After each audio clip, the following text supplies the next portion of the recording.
In any market, price moves in one of three ways. It could go for liquidity, it could go to an area of imbalance to rebalance, or it could just consolidate, waiting for a moment where it will have to go for liquidity or rebalance again.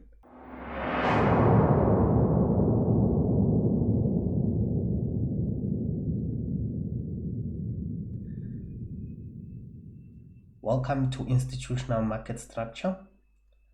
This is a 10-part series where we're going to try and look at the market through the institutional way. So not just market structure like in the normal way. So stay tuned for all the 10 parts of the series. They're very important. Catch you on the first part. Hello and welcome to FX Acrobatics. I am the Acrobat, and today we'll be looking at institutional market structure. We'll basically be talking about who is the market maker. That is very important because there are a lot of misconceptions about that. So let's take a look at this chart, the euro dollar.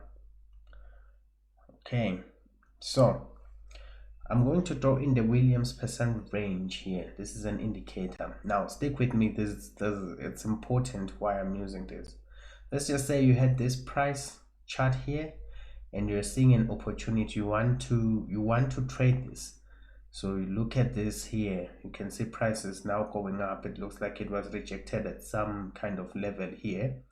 So in retail, you'd probably use the percent range, the Williams percent range. Now, if you look at this here, you can see that it was oversold because it's below the 80 level down here. So price has been moving down, and then the Williams percent range is telling you that, okay, this thing is oversold. It will probably go up. Of course, it's not always 100%. That's why we use probabilities. So it will probably go up. And hey, what do you know? It does. It goes up and creates an order block here. This one. So it goes up all the way, comes back into that order block right there. However, there's that candle, that red candle, down close candle there. I'm not going to mention what that is right now. ICT students would know what it is, but I'll just leave it here for another discussion at a later time. All right. So price dips into the order block here and flies off. Now we are probably thinking, oh, I missed that trade. Okay, so when it does that, it goes up. It looks like it's broken this. There's some kind of consolidation here and it's gone above it. So you could look at that as market structure shift a little bit. So now we have even more confirmation that this thing is going up, right? Right. A lot of things are working for you right here. Okay, let's see what happens. Maybe you throw in the moving average, EMA 50. A lot of people like that. I don't. But hey, I'm not here to judge anyone. Now that I'm an ICT student, I know that this thing is not going to help me much. But you're just looking at confluence here. And you see this 50 EMA. Okay, 50 period EMA. Price is now trading above that. This thing is bullish. This thing is really bullish. All right, now the best time to go in is that, you have to wait for a pullback and probably use Fibonacci, right?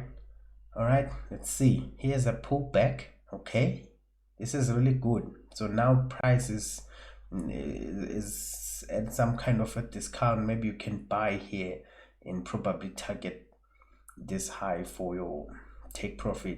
All right, let's throw in the fib, and when you throw in the fib, wow, it's gone past 50%, 61%. I mean, that's 62% retracement into the 79. And if you've gone through ICT's channel, you know this is really good. It's actually called, this zone here is actually called optimal trade entry. Very beautiful. Wow, so good. I mean, a lot of things here have been in your favor. All right, let's see what risk reward ratio we can get. This is somewhere, okay, now it's not shown here, but it's a 1:5, 1:5. So if you maybe take 1% risk, let's say you risk 1% of your total balance, in this trade alone you would make 5%, maybe in a few days. I mean, this is the daily chart, right? So you can make 50%. This is very beautiful. And then it is at that moment, maybe you start to think, maybe the market maker is looking at me right now. Maybe the market maker is going to screw me up. I know these things. Sometimes you just get in and then it comes and takes my stop and then goes the opposite direction, right? Yeah, and the market maker is right there saying, let him buy the dip, then dump it again. Crypto traders would know what this is. There's a very nice video about this Wojak versus the Bogdanoffs. It's interesting. Just go and check it out. I'll probably link it in the description below. It's very nice. If you've been losing a lot of your money on trading, like you could lose a lot of money in crypto, this would be a nice video to watch. All right, and then this is what happens, and it just stop.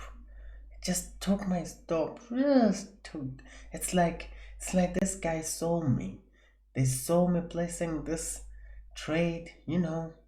Went in there. I mean, it wasn't supposed to go below this other block. Why? Did that and then it started to go up. It's like they just saw me. Trading is sick, man. I tell you. But then we have to find out who that market maker is, because they're really messing you up, right?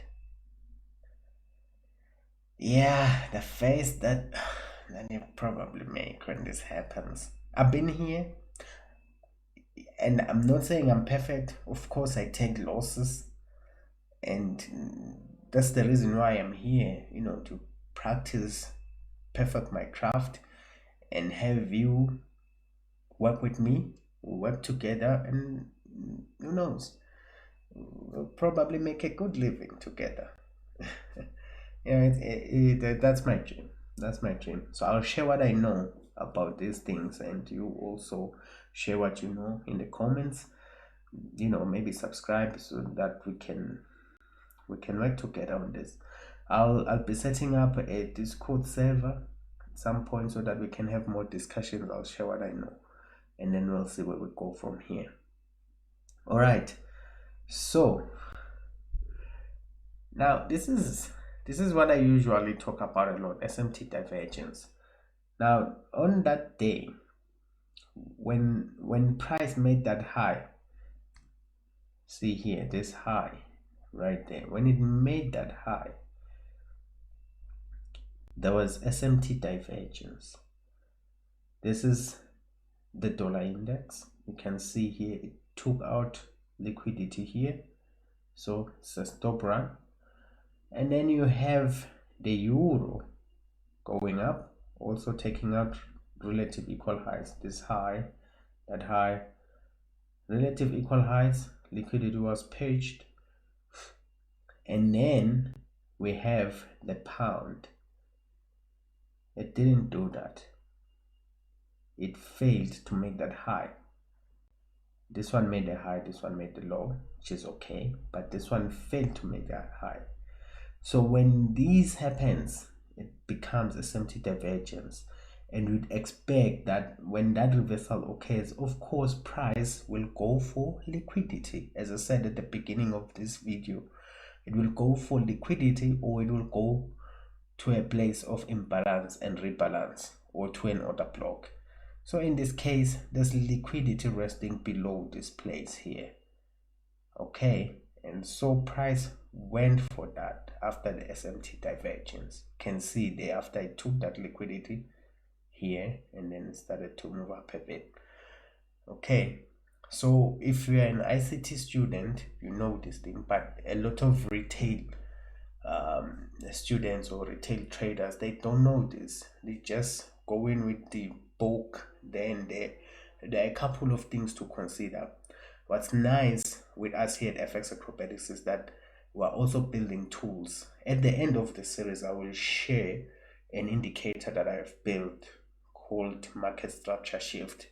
It will tell you the market structure very, very quickly so that you don't have to do a lot of analysis. When you have it on your chart, it's quite easy. It just shows you whether we're bullish or not. And then at some point, I'll also create the SMT Divergence indicator. I'm already working on it, so I'll see. Maybe I'll share here or I'll share on Discord. We'll see. I'll let you know. Who is the market maker? It's definitely not the Bogdanoffs, guys. May God rest their souls. The market maker, it's the central banks. The central banks are the market maker. They sell money. That's what they are for. That's what they are here for. They sell money, and I'll make an example of the Fed, the federal, the one for the US. So they have the dollar. That's what they work with. So they decide what the price of the dollar is. If there's a demand for the dollar, they'll definitely raise the price, and they decide. It's their product. It's what they sell to us, according to ICT. He explains this very, very clearly. But what you should know is that the market maker is the central bank. So they provide this product. They are the ones who manipulate it when they need to. They take it to the price. It doesn't matter how many buyers or sellers there are. It doesn't matter.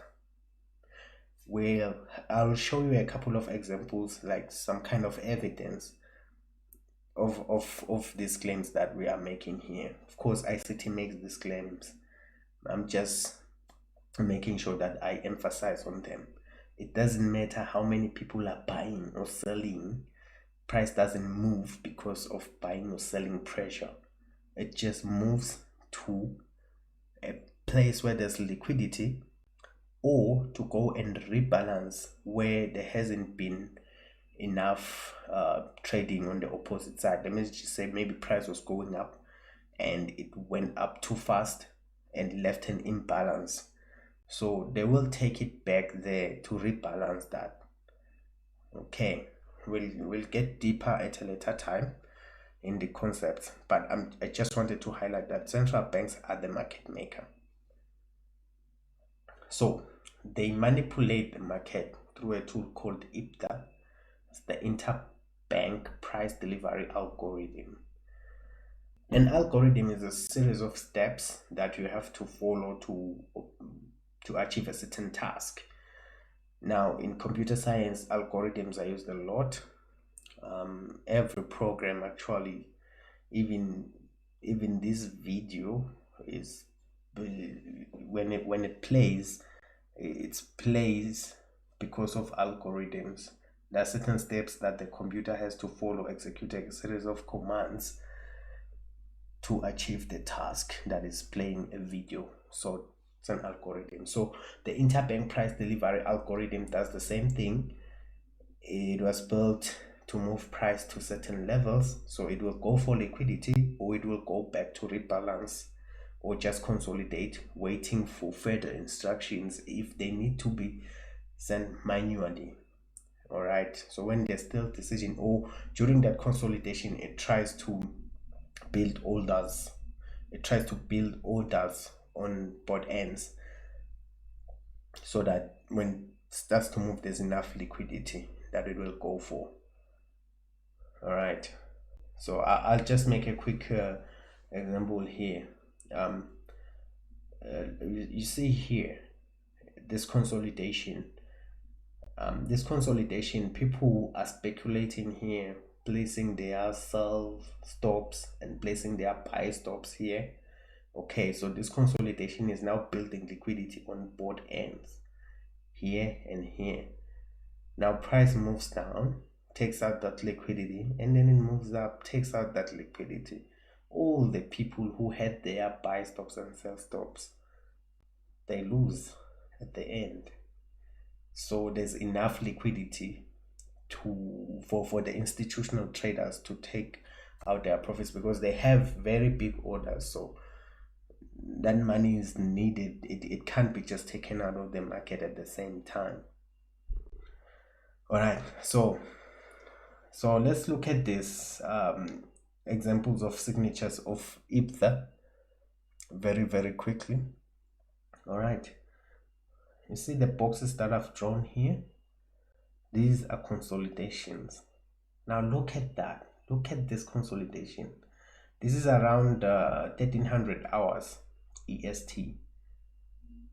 It's a consolidation here. Price is just ranging, because if you compare from the start of the day here, there's movement, there's a clear direction until this time, and then you see that consolidation all the way, and in the next day suddenly boom, movement, and around 1300 hours again consolidation. After that movement, you can see when you compare these boxes to the movements, you can see that no, man, it can't be that traders decide to just, not do anything around this time all the time. Go back to all of time, you'll see this. It tells you that there's something that is just making price to do this, and that's the interbank price delivery algorithm. There's a reason it does this. You can go to the Inner Circle Traders channel to see that. I will try to combine a couple of videos from there that maybe they'll make this thing even more clearer. But just look at that. Of course, it doesn't happen 100%, because price needs to be manipulated. Right now there's a war between Ukraine and Russia, and nobody likes that, and it's very sad. But when those things happen, they tend to move price just like that. It needs to be accounted in price action. Okay, so yeah, even here same thing on a Friday. Okay, so that's just one example of IPDA at work. All right, here's my favorite example. Okay, this is March 10th 2022 at 7:45 EST. There's going to be high impact news here: main refinancing rate and monetary policy statement. Okay, 7:45, that's very important. All right, so let's check what is monetary policy statement. It says when you Google it, of course. So the statement on monetary policy sets out the bank's assessment of current economic conditions, both domestic and international. So this was for the I Googled it for the Australian monetary policy statement. But the important thing is that this is a document. It's probably very long, with a couple of pages. So when this thing is released, you need to read it, find out what it means before you can place your trade, right? Because you want to know if is it bullish or bearish news. But here's the funny thing: at exactly 7:45 HRS, price moves up. Does that mean all the people who read that statement immediately at 7:45, they read it within a second and understood what it means, then went in for the kill, just went long? Let's go long right here during the New York kill zone. You need to watch my time and price theory video. I'll also link it in the description. If you don't know what the New York kill zone is, watch that video. It's very important, and it also has examples like this where you see IPDA at work. All right, so 7:45 on the dot, and price whoosh goes up by many pips. It's crazy, right? It's crazy. But if you look at it through the eyes of IPDA and ICT, knowing what is happening here, we can see that there was a consolidation here. All right, and then there's liquidity resting above these things. Yeah. So if you are already bearish on the euro, you'll know that IPDA will reprice here and take out the liquidity here first before it moves to the intended target. It's that simple. But we'll dive deep as we go along. So yeah, that consolidation right there, as I was saying, and New York kill zone, very important, very important. So guys, next time we'll be having a look at the market profiles. So stay tuned and make sure you understand this video. Also do look at the retail market structure videos so that you can be able to compare and contrast between institutional market structure and the retail market structure. You should be able to see the difference and see which one is better. I'm not saying this one is better, I'm just gonna present it and then you will make your decision. So until we meet again, this is the way.